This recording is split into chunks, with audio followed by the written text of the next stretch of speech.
Hi, it's Dr. Doni. And we're going to talk about the ways that stress shows up often. So, for example, anxiety is a really common way, but also I want to start to talk about what to do about that, how to help with anxiety and stress. And even with this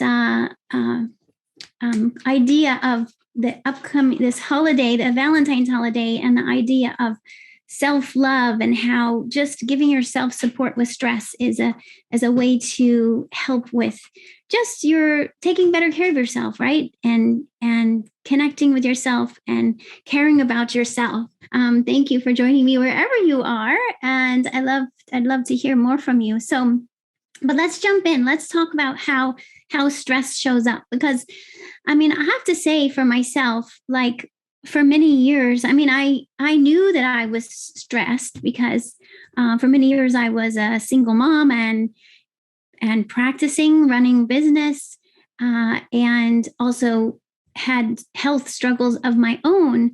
And so I had a sense that there was stress happening, but I didn't always know that I was feeling anxious. Like sometimes it's possible to experience anxiety, but without realizing that that's what it is. So for some people, the way they might describe it might be like if you have a lot of worries, if you find your mind is racing a lot of times, like if you find yourself just with your mind taking over, and sometimes it can affect your sleep. Like if you either can't fall asleep or you wake up with racing thoughts, or it can happen during the day, especially too if you're there's something you'd like to do, but maybe the anxiety comes up in terms of being able to choose it, or make it happen in your life. So right, so I don't know if some of you can relate to that, or maybe you have other ways that anxiety shows up for you. And I want to also mention that I'm going to be using this conversation in the How Humans Heal podcast. So thank you all for participating, because I think this way your live comments and input will help people also who are listening to this later. So I'm happy to hear like how it shows up for you.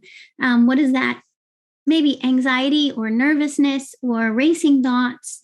And really what I think sometimes helps the most, like when I'm talking to patients about this, what they share with me and what I find helps them the most is to start to realize that these worries or anxieties, or however you want to call it, right? This rumination, even about what's going to happen or what might happen, what might not happen, right? We're playing all of this out in our mind.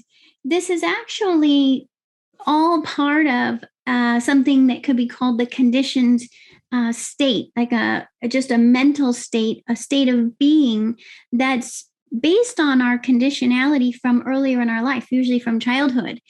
So to just stop for a minute and realize, like, those anxious thoughts are not you, not the real you. Those are the thoughts that come from experiences from your past, whether it's from childhood, like parenting that you were exposed to, or even from school, or sometimes from cultural messages that we receive earlier in our life, the things we should do or should be, even this concept of being good or bad, right? Like it gets into our mind, and it's just a neural pathway that gets established early in life.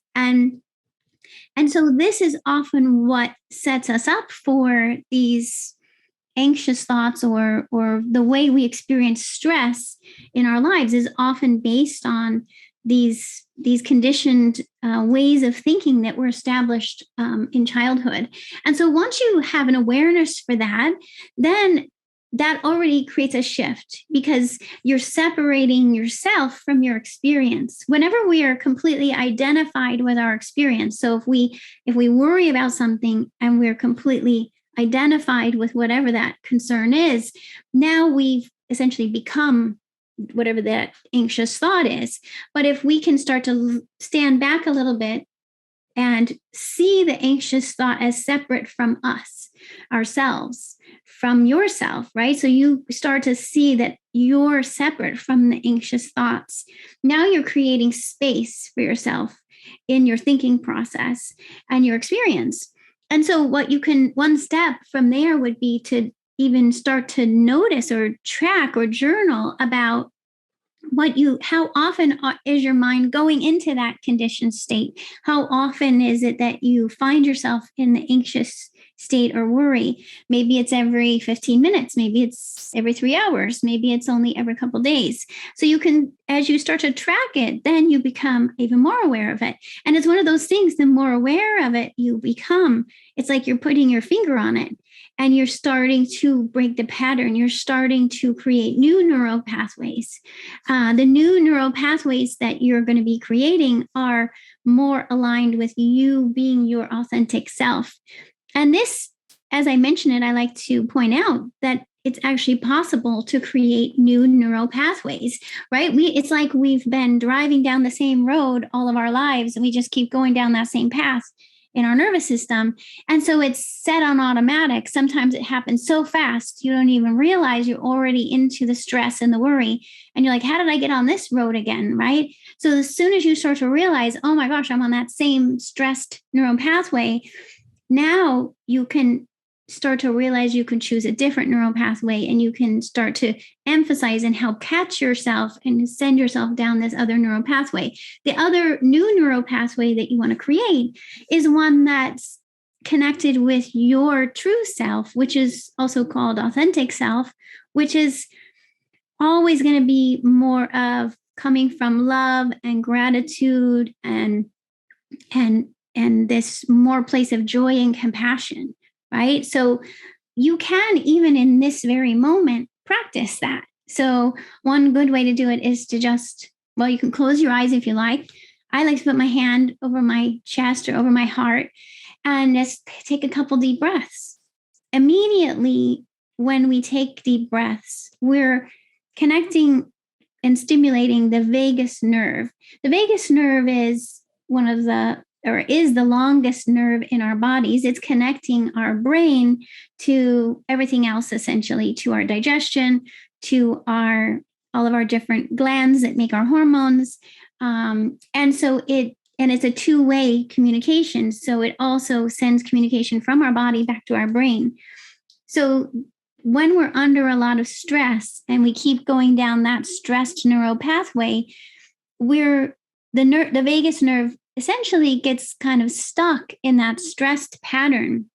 And that's part of why when we're what I call stuck in stress mode and stuck in anxiety a lot of the time, we end up not just with symptoms of anxiety, but also symptoms of digestive issues, whether that's reflux or constipation or diarrhea or bloating or imbalanced gut bacteria. Whether it's maybe diagnosed as IBS or IBD or whatever the diagnosis is, to me, it's that the stress and the vagus nerve have been in such a stress state all the time. That's sympathetic, right? In a sympathetic stress response, we're signaling adrenaline, but we're also telling the vagus nerve to tell our digestion that we're stressed. Plus, the vagus nerve is going to tell all of your other hormones that you're stressed. So we start to see hormone imbalances, whether that's blood sugar imbalances or changes in the menstrual cycle or thyroid. Any of the hormones can get thrown out of balance by this stress state, right? Same with the immune system. Immune system also becomes thrown off, maybe more allergies, autoimmunity, infections of various types, even chronic infections like viral infections. Also, the nervous system gets thrown off. The neurotransmitters like serotonin and dopamine and Gaba. So this stressed state, this conditioned stress state, ends up causing all of these different imbalances and symptoms and health issues in our body. And so sometimes it's like we feel overwhelmed by that. It's stressful to deal with health issues. And so it becomes this vicious cycle. The stress about the health issue ends up creating more health issues. And that's why some people, when you write into me, I've noticed when you reply to me on different social media, you start to say, "Oh my gosh, I have all of these things are showing up for me." Well, then that tells us that this stress and the vagus nerve are all of the areas of your body are picking up on that stress state. And it can feel like you get hopeless and trapped. Like, what am I supposed to do now? It's just all consuming, and it's snowballing on itself. It's growing every day. And it's, I think, why sometimes we just get to the point of what we call burnout or overwhelm, or, sometimes people even get to just saying, like, I'm at the end of my rope. I'm ready to give up. I can't do this another day. Right. Like, that's why. And so what I want you to know is we can totally change it. It doesn't have to be stuck that way. Like, the research really shows us, and I see it with my patients every day. I can have the coolest job, I think, because I get to hear from patients who are implementing their stress recovery. They start to have less anxiety. They have less depression. They are sleeping better. Their digestion feels better. And their hormones are getting back on track, and they're fending off infections. I mean, it's so amazing, right? So I just feel so honored to get to see every day how the body can shift and heal. And it's when part of it, I think the first step is understanding that it's even possible. It's even possible to change these patterns. And then we have to ask the question, well, how are we going to do that? And how is it unique to you? Because what I find is that it is really unique to each individual. Of course, we're all unique. We all have our own genetic variations. We all have our own unique past history. We have our own unique way that these symptoms show up for us. So it's not one size fits all. There's some things that we can do that help all humans, but there's also a way to make it more specific and unique to you. So that's what I do when I help people one-on-one, is to do testing so we can see for you, okay, what exactly is going on with your adrenaline? What exactly is going on with your cortisol, which is the main stress hormone, also playing a role in all of this. And this is what I wrote about in my new book that's coming out on May 3rd. The book is called Master Your Stress, Reset Your Health, exactly for this reason, that when we can master, meaning we can become aware, we can start to learn what we need to do, we can start to implement in a way that works, that's strategic and effective, that you can actually completely change your health and your experience in your life. And so I'll put a link so you can pre-order the book. It's available to pre-order at Amazon and everywhere else that you might want to order a book. Just search for Master Your Stress, Reset Your Health, and we'll put a link for you. And so I'm really wanting to help you understand already, even before you have the book, what does this mean for you? What can you start to do about it already, starting today? And one of the ways that we get specific is I developed a quiz that's in the book, but I'm working on making it an online version, so you could do that quiz anytime. So I'll update you when that's available. But it's a quiz to identify your unique stress type, because I identified 5 stress types, which are the most common scenarios that we see, that I see in terms of how stress shows up for different people. And what I did is I went through all the research to see what are the best treatment approaches for each unique stress type. Because again, it's just like the way stress affects you is unique, the way you heal from stress is unique. So we need to match up your stress type with your best stress recovery plan. So that's what I'm going to be sharing more about with all of you along the way. But especially today, I want to emphasize some of the things you can start in with already. And if you feel like you want to know more, then definitely feel free to reach out to me in my office, because I can meet with you and we can dive in deeper one-on-one.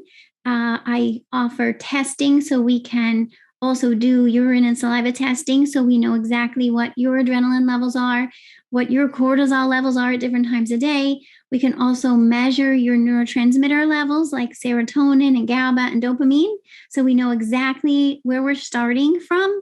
And all of these hormones and neurotransmitters are made in our bodies. Our human bodies know how to make these. So you don't need necessarily to take a pill as a replacement, right? Most people don't need a replacement or even a chemical for neurotransmitters or hormones. There's so much that we can do just by giving your body the right signals and sometimes using nutrients or herbs to rebalance these neurotransmitters and hormones, right? And I'm coming from the perspective of a naturopathic doctor and nutritionist. But the way I'm also hearing from many of you is that you would rather be able to address your health using your lifestyle, your day-to-day routine, your diet, your nutrients, and maybe plants and herbs from nature. We'd rather use these tools, if possible, to correct imbalances versus immediately having to reach for medication. Now, sometimes medications are needed. Some cases we need, let's say, to replace cortisol if it's really, really low and your adrenals are not going to make it on their own. So sometimes it's not to say that we never use these chemical or prescription pharmaceuticals. Sometimes they're necessary, especially when things become really severe. But a lot of times we can catch it early, and then we can also help your body heal so that eventually you're not needing the medications anymore, right? So it's a matter of figuring out where are you at this point in time for your body in terms of what's causing the anxiety or any other symptoms. What is it for you? And where do we need to match up for your body and your system? Do we need to just make a few tweaks to your lifestyle, like meditation maybe and deep breathing? Or do we need to bring in some nutrients, herbs? Do we need a prescription for a little while? Let's figure out what you need based on where you are at this point in time. And then know that as your body heals, then the body can start to make these neurotransmitters. If they're too low, then we can help your body to make more of these neurotransmitters. Or if the cortisol is too high or low, we can get it back on track. So I just really want you to know that it's possible to rebalance all of this. You don't have to it's not like sometimes I think we figure, well, all this stress that I went through in my life caused this, and now I'm just stuck this way, right? Like, it would be common to think that. And I want you to know that no, our brain and nervous system can always heal and create new neural pathways. Hormones and gut can heal. All of these things, in most cases, we can get some support. Even when I work in severe cases of neurodegeneration, we can still get some improvement. So most cases, there's something we can do to help your body recover and to rebalance. And so here we go. So I got a couple questions. Oh, yes, I love it. When you're saying, that your symptoms show up as headaches, muscle tension, and teeth grinding. Oh my gosh. Well, that sounds like me. I definitely, I used to be the teeth grinder all the time and headaches all the time. So thank you for mentioning that. It's really, really common. And then another person saying spine issues and contributing to the stomach problems. That's so interesting, right? Because we can then see how the digestion ends up tying into other stress symptoms. And of course, in conventional medicine, you end up going to different practitioners, right? You're going to a different doctor for the gastroenterologist for your digestion, and maybe the neurologist or orthopedic doctor for the other issues, and they're not necessarily going to be thinking about the connection or suggest anything related to that connection. And so that's one of the things that's different about the way I think about it. Is I'm always thinking about how things are interconnected, and I'm also looking at the symptoms as indicators that something's out of balance. So sometimes we end up just being critical of ourselves of even having symptoms. There's such a perfectionism out there that we think we're supposed to be perfect. We're supposed to never have symptoms, or we're supposed to be superheroes all the time, right? And we're holding ourselves to this standard that's impossible. So, but it's sometimes our conditioned thinking from our childhood and our culture. So I want to just let you all just take a breath and kind of lift off that heavy weight. If you've been carrying around that heavy weight of perfectionism, lift it off and let it go. Shake out your shoulders and your body a little bit and be like, oh, what does it feel like to not hold yourself to such high expectations, and to realize that we're living in these human bodies, and our human bodies, of course, are going to be both responsive to stress, which is good. We want to be responsive to stress. That protects us. That's helpful. That's useful. So we're responsive to stress, but we also require stress recovery. And we often don't make space for that. Sometimes in our lives, it gets left behind. It gets forgotten, right? I was communicating with one of you on Instagram the other day about, being a mom and having children, and even if your children have special needs, or, this is how you're supposed to find time for yourself when you're working and you're being a parent, or you're, all the things. Maybe you're caretaking for your parents. It's hard to find time for yourself, and sometimes we even feel like if we should feel guilty or something about taking time for ourselves. And I want to just change all that. I want to just help you all realize that taking time for yourself is essential. If we don't make time for ourselves, then eventually our health is going to be compromised, and we're not even going to be able to help someone else because we feel too awful, right? For me, I used to get these migraines, and then I couldn't even talk to my patients because I was so sick from a migraine. And it taught me I need to create time off, because I would feel bad. I wanted to always be available and always helping people. But I realized I have to have time for myself to help myself recover, or else I'm not even going to be able to be there for anyone else. And so just noticing these thought patterns and catching yourself and going, even if you start little by little, I always tell people, don't feel like you have to make a huge change overnight. What if we just make little incremental shifts? Just start to become more aware of it. Start to notice what these thoughts are, and start to listen to what you're telling yourself. Are you being critical of yourself? If you take a break, are you thinking, oh, that means I'm lazy, or I'm, whatever the words are, right? Believe me, I've heard all of that too. And so just notice what those messages are and realize that that's not real. That's just a message from the past, from somewhere or someone. That doesn't have to be true. You could choose a completely different thought pattern. You can choose a completely different reality for yourself.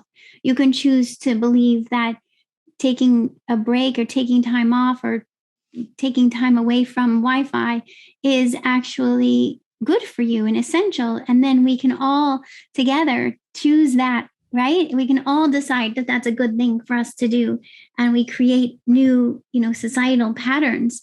But at the very least, let's start doing it for ourselves, and to be able to connect with your authentic self, and that's where I was starting with earlier, where I was saying, take a deep breath, put your hand on your heart. And what happens when we do that is we start to increase oxytocin production. Oxytocin, we think of as the love hormone. I always think it's so amazing that our heart creates the love hormone. I don't think that's well known, that our heart, our anatomical heart, actually makes the hormone that helps us feel love. And you can encourage your heart to make that hormone just by taking a deep breath. Put your hand over your heart. You can think about someone you love, or your pet, or an experience in your life that makes you just feel warm and a lot of gratitude. When you bring those images to your mind, that also can create oxytocin. So you don't actually need to have another person or pet there in person to get this effect. You can do it yourself from your just going through this pattern, and it can happen even within a short period of time, a couple minutes. So while you're listening to me, I encourage you to just go for it. Put your hand on your heart and let your body just let that oxytocin flow. Oxytocin is one of the, what I would call anti-stress hormones or anti-stress messenger. And we can help our bodies produce it. And then you could do this multiple times a day, or certainly anytime you're feeling stressed or anxious.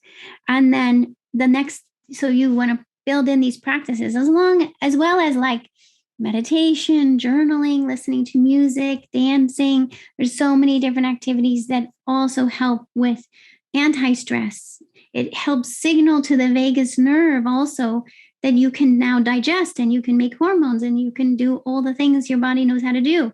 So you want to support the signaling of the vagus nerve. You can also support the vagus nerve by giving a splash of cold water on your face, or gargling, singing, even playing music yourself. If you play an instrument, that can also help.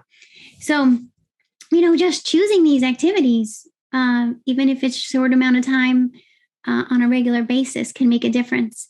And so those are things you can do, even whether you've done a test or whether you know what your exact levels are.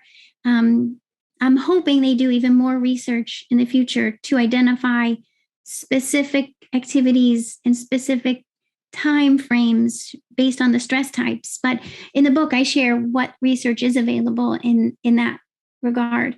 And then what I do is, I would say, if you said to me, what can I take? What can I do now as like a nutrient that would help?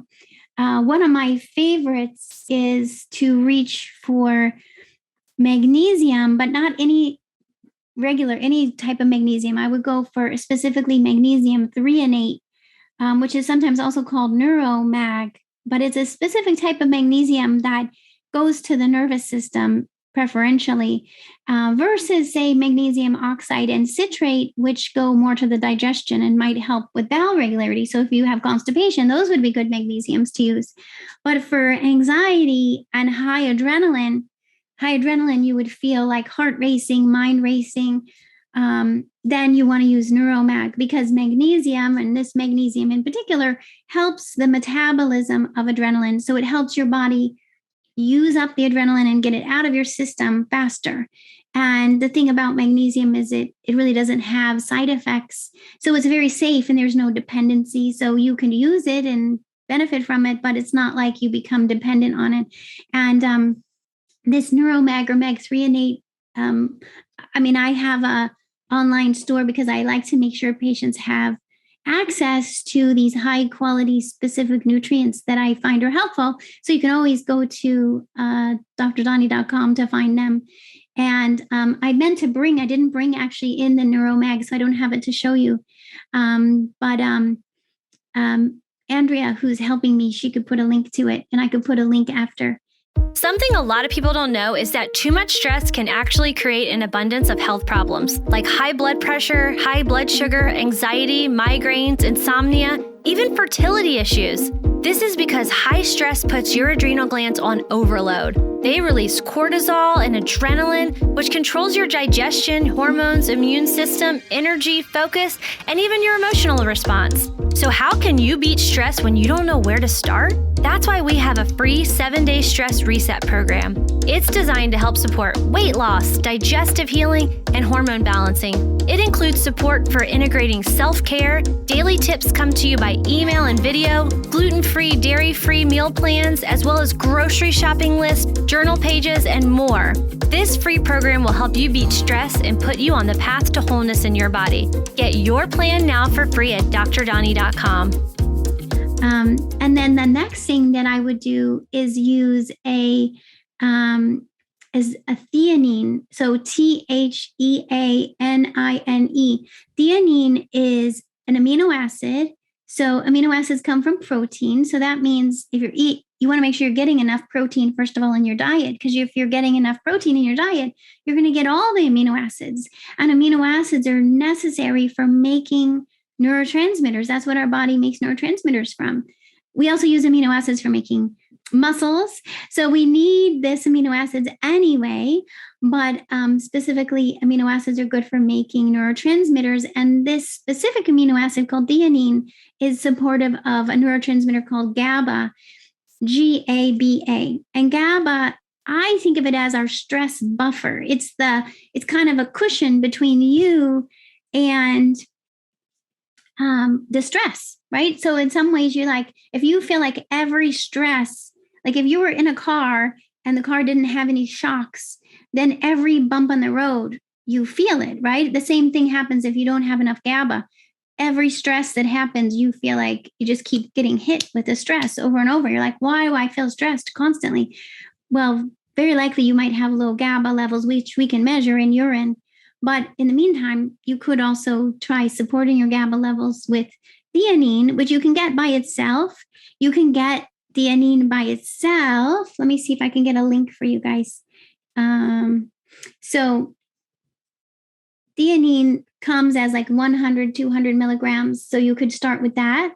And I always encourage you to start with like a single dose, because no matter what, you want to just see how your body's going to respond. You don't want to overdo it. You don't want to, no matter what, I'd rather start with a small dose and see how you feel. And then because everyone's unique, and I don't know your case. So you got to start simple and small and then observe how your body feels.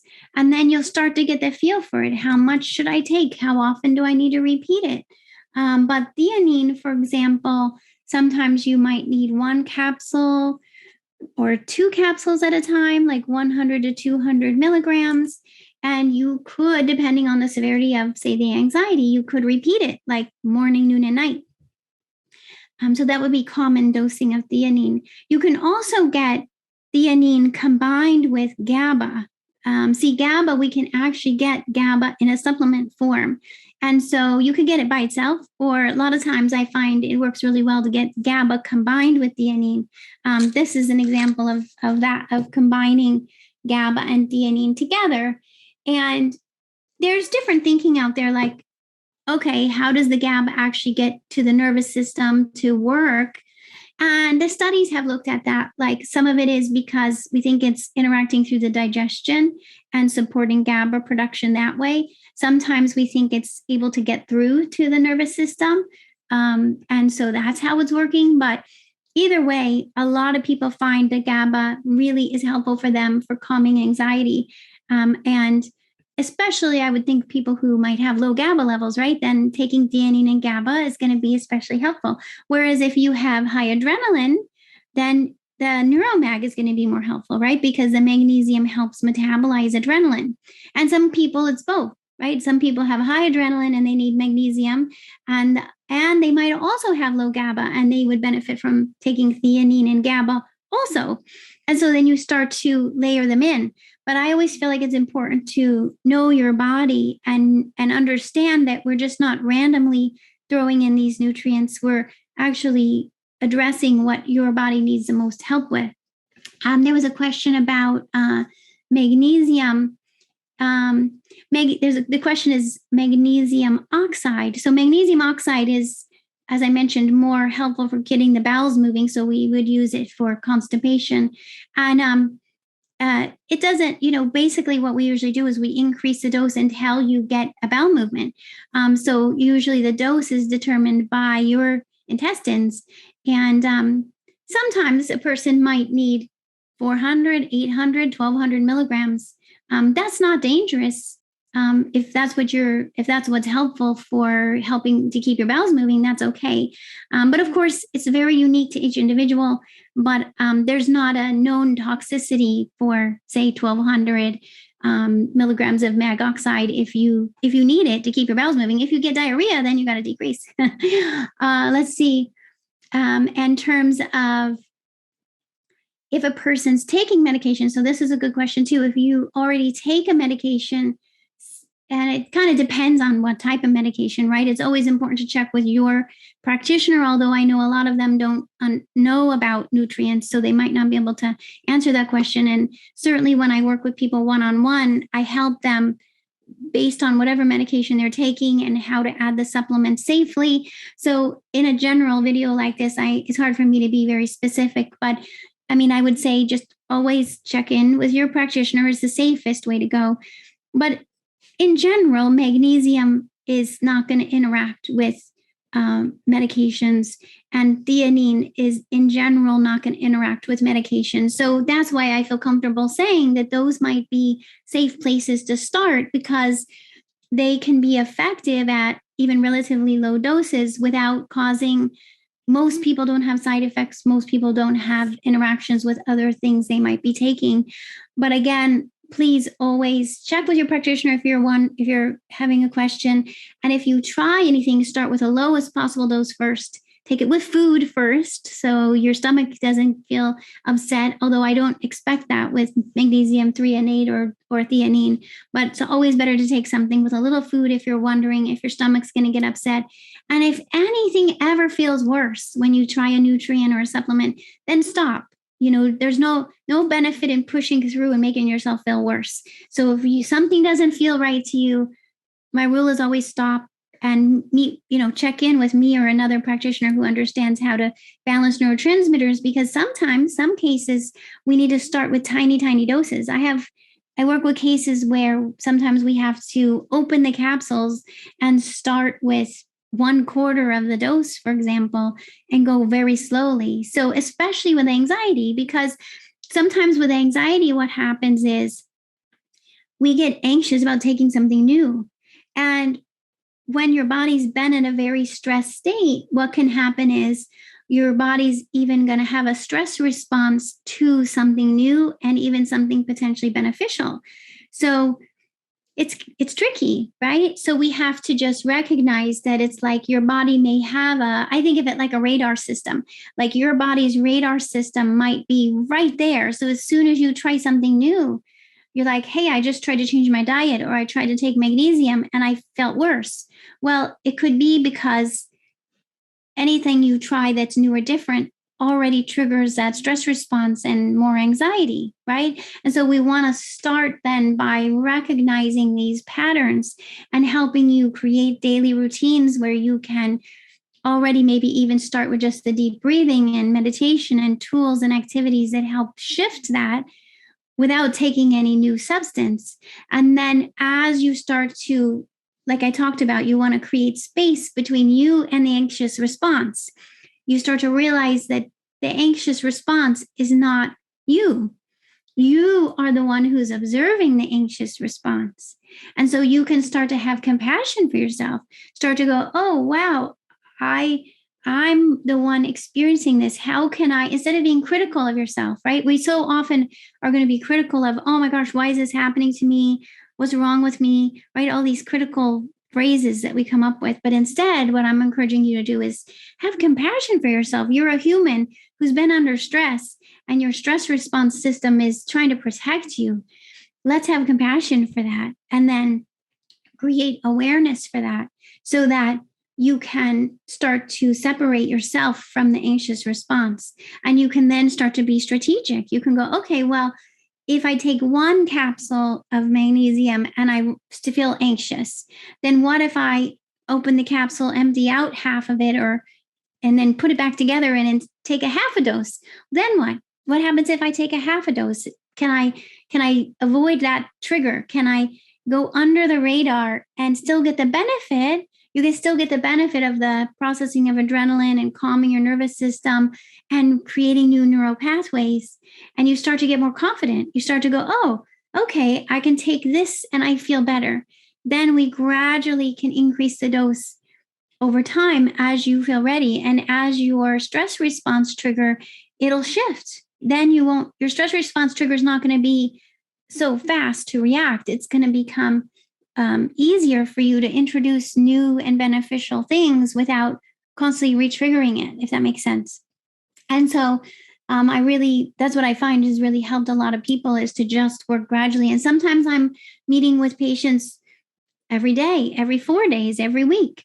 every 2 weeks, until we start to really get that sense that they are able to see that shift happening and creating new neural pathways. I was talking to a patient today who I think I've been working with her for about 2 months. And when she first contacted me, her stress and anxiety was at a high. And she's a mom of, I think, 4 kids.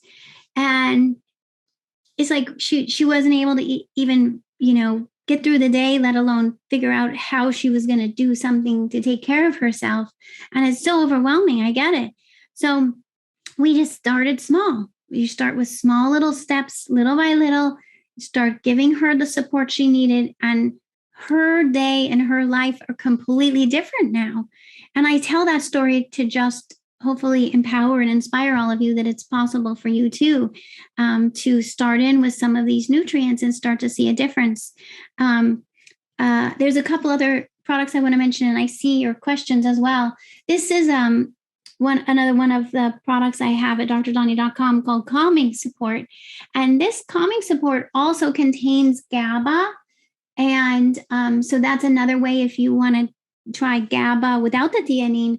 This one also contains glycine and a couple other nutrients, B vitamins that help metabolize stress and adrenaline. So this is another one that can be very helpful. And you could also try this one. Again, start with one, see how it feels. With GABA and theanine and magnesium, there's no dependency. There's no withdrawal symptoms. It's either you take it and you see a benefit, or you don't take it and you have your prior symptoms again, right? So you can start to feel like you can implement these things. But again, I always would go carefully, and always, if anything doesn't feel right, then stop and ask for more help. This is another product that is called Stress Support. And Stress Support has multiple ingredients, including theanine is in there. And then it also has ashwagandha. A lot of times I hear from you all how much ashwagandha has been helpful. Ashwagandha is an Ayurvedic herb, and the research shows that in general, it helps us with stress responses. So to calm a stress response, I find in the research as well as clinically that it's especially good at decreasing cortisol when the cortisol is too high.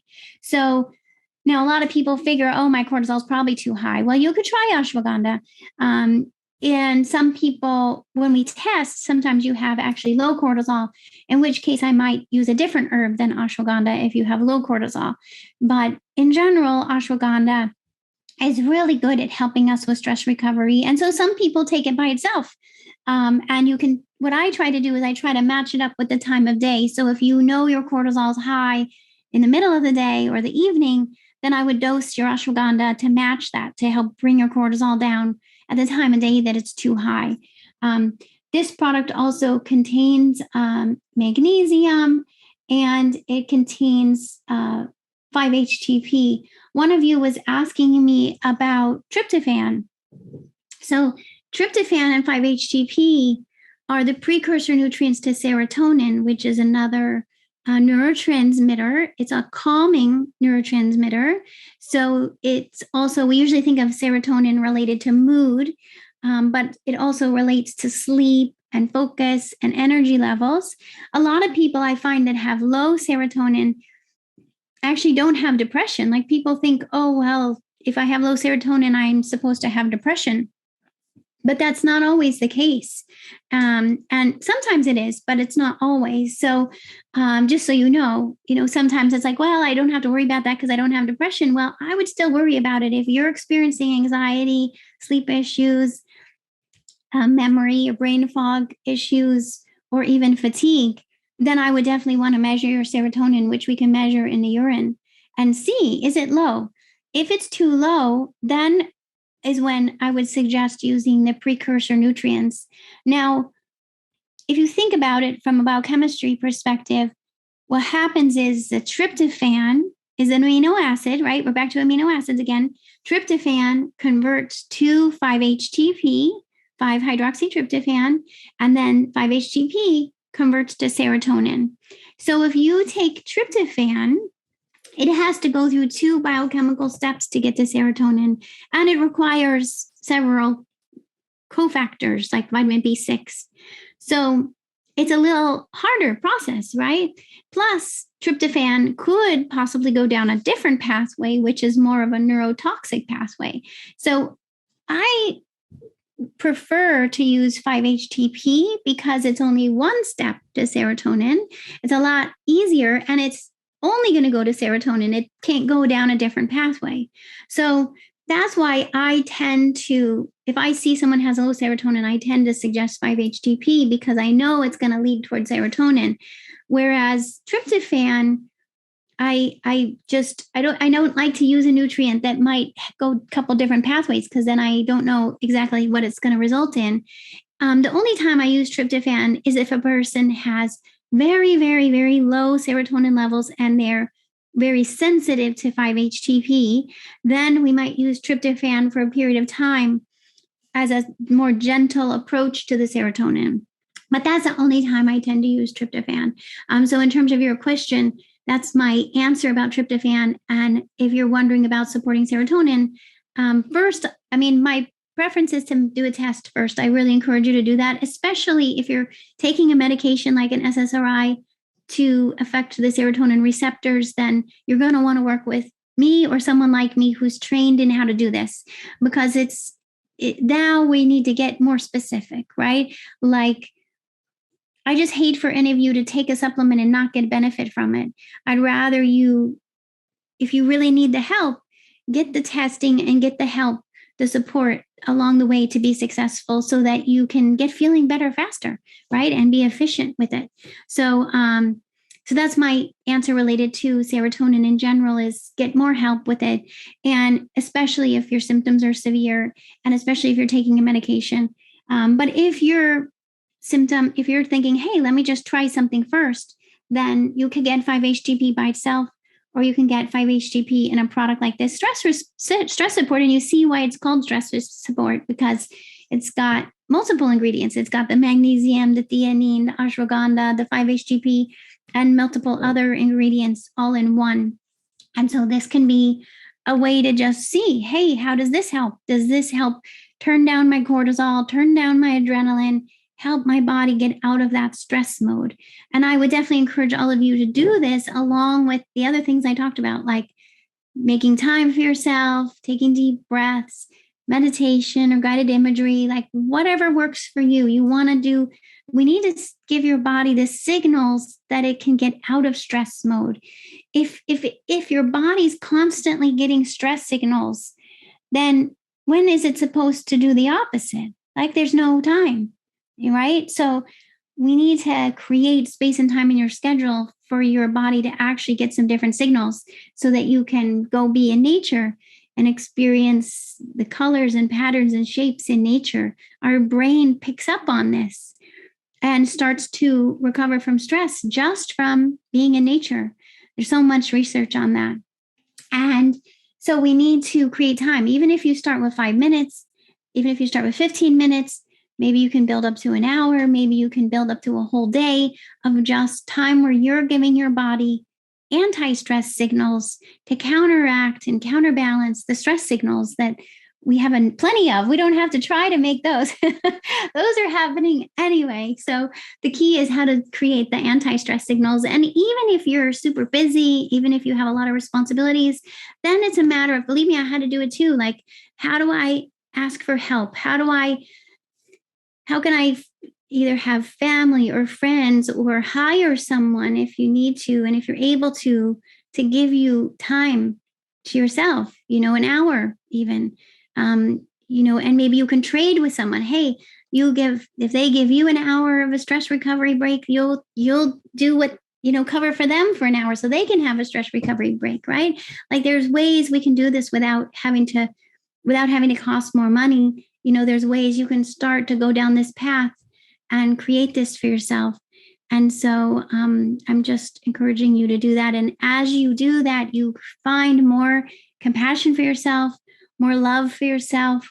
And that's why, I'm thinking of it as the more you implement your self-care, your stress support, the more you create self-love, and how, you can really start to realize that we don't have to be so dependent on other people or things for self-love. A patient was telling me yesterday how when she feels stressed, she finds herself eating foods that, she's in the kitchen eating, right? Sometimes we go to stress eating.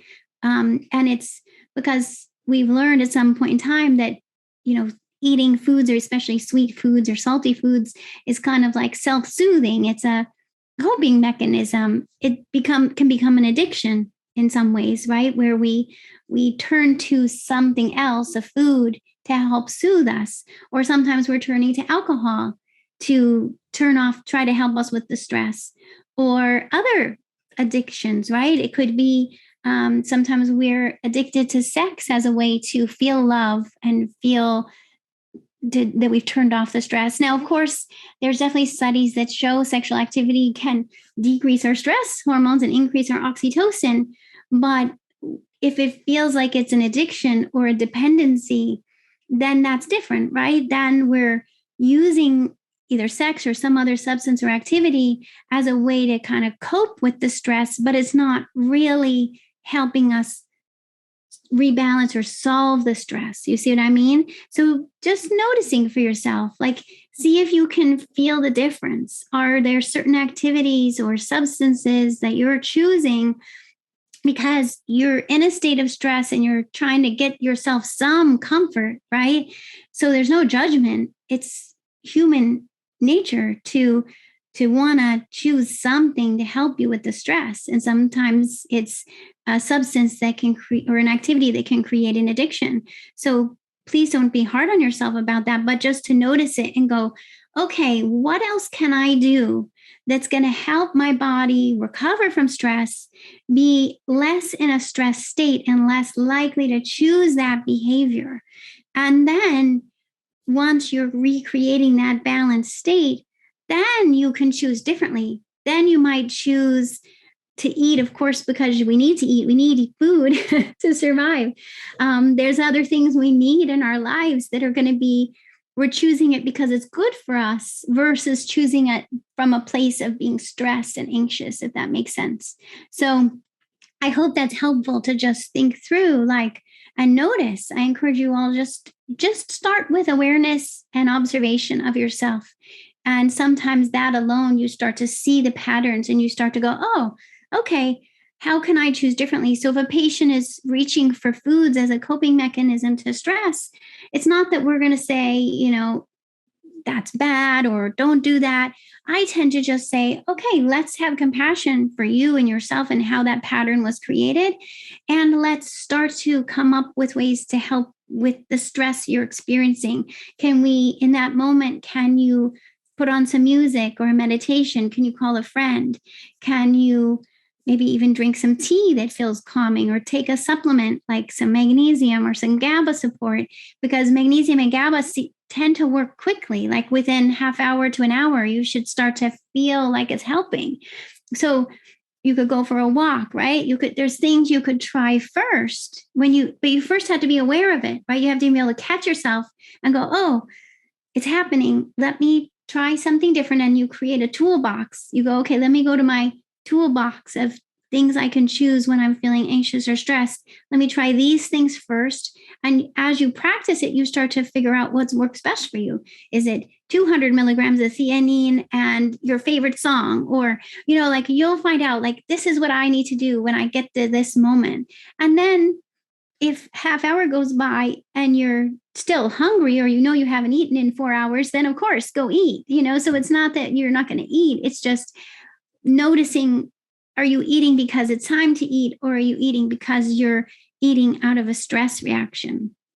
And so let me see if you guys have any other questions for me before we wrap up for today. I just really I'm hoping help you to feel more understanding of yourself, more connection with yourself, and knowing that help is available, and you can reach out to me, whatever form. You can direct message me. You can email my office at office@drdoni.com. And definitely, I saw you were mentioning, those of you, thank you for ordering my book as soon as, whenever you can, because then you got the pre-order and it's just going to show up on your doorstep after May 3rd. And I'm going to have more and more support available to you as the stress type quiz and the book become available, so that we can be doing this together. It's the thing is that we know also from studies that community and doing things with other people makes a difference. It helps to counteract the stress. And just even if we're not in the same location, that's the good thing about technology, is we can connect over technology so that we feel more of that sense of community and oxytocin, even if we're not exactly in the same room. Again, thanks you all for joining me. Connect with yourself this Valentine's Day. Plan a Valentine's Day, or it could be the day before, the day after Valentine's Day. Plan it as a chance to really listen to yourself, connect with yourself, create time for yourself, and start to shift these stress patterns for yourself. And so we can even experience Valentine's Day in a different way. Experience Valentine's Day as you're your own Valentine, giving yourself stress support and stress love, or self-love, I should say. And I just wish that for all of you. So thanks all for joining me, and I look forward to connecting with all of you again soon. Thanks for listening to How Humans Heal. If you liked this episode, leave a rating and a review. And for more resources, visit drdoni.com.